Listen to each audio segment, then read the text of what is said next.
केंद्र सरकार की पहल पर देश भर में इन दिनों खेत बचाओ अभियान चलाया जा रहा है, जो 30 जून तक चलेगा।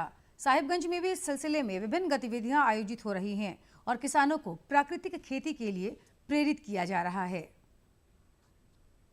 साहिबगंज के कृषि विज्ञान केंद्र में आयोजित प्रशिक्षण कार्यक्रम में किसानों और कम्युनिटी रिसोर्स पर्सन्स को प्राकृतिक खेती की जानकारी दी जा रही है। विशेषज्ञ और कृषि वैज्ञानिक कम लागत में बेहतर उत्पादन और मिट्टी की सेहत बनाए रखने के उपाय बता रहे हैं। प्रशिक्षण के दौरान किसानों को जीवामृत, नीम अस्त्र और ब्रह्मास्त्र जैसे प्राकृतिक संसाधनों के उपयोग का व्यवहारिक प्रदर्शन भी कराया जा रहा है।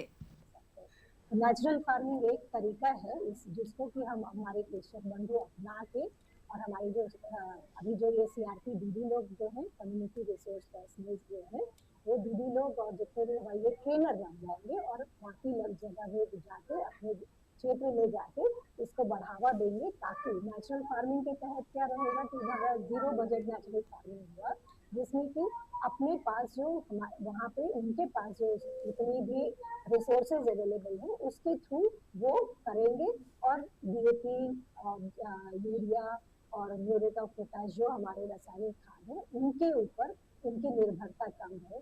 इससे क्या रहेगा कि हमारा जो मिट्टी जो है उसको नेचुरल रिसोर्सेज से अगर हम पोषित करेंगे तो हम उपज जो रहेगा हो सकता है पहले 3 साल कम रहेगा, लेकिन उसका जो गुणवत्ता जो रहेगा, क्वालिटी रहेगा, वो अच्छा रहता है। से हम लोग ज्यादा से ज्यादा जो अपलैंड है, ऊपरी भाग है, उसमें हम लोग दलहनी फसल को लगा करके और बहुत अच्छा इसमें पैसा कमाया जा सकता है। और दूसरा है कि हमारा जो जमीन खाली रहता है उसकी भी अच्छी उर्वरकता बढ़ेगी और उस जो दलहनी फसल लगाएंगे उसके उपरांत हम लोग उससे सब्जी की अच्छी खेती कर सकते हैं। रासायनिक से बहुत ज्यादा रासायनिक खाद, रासायनिक कीटनाशक का प्रयोग करना है, तब उसको कम करना है।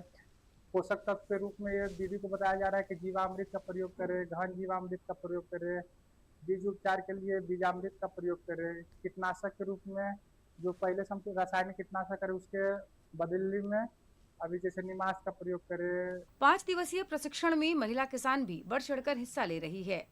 प्रशिक्षकों द्वारा प्राकृतिक खेती की तकनीकों को व्यवहारिक और सैद्धांतिक दोनों रूपों में समझाया जा रहा है।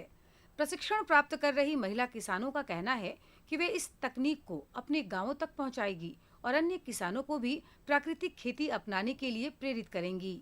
हम लोग जलावन करते हैं पहाड़ को, उसमें बहुत सारा राख सब और उसी से निर्भर होता है हम लोग का फसल में, और मतलब रासायनिक खाद का जरूरत नहीं पड़ता है और हम लोग का उसी में हम लोग का हो जाता है। कैसे करना है और कैसे किया जाता है, और उसके लिए पहले तो हम खुद बदलेंगे, प्राकृतिक खेती करने के लिए अपना खुद करेंगे, उसके बाद दीदी लोग को जागरूक करेंगे कि आप लोग भी प्राकृतिक खेती कीजिए।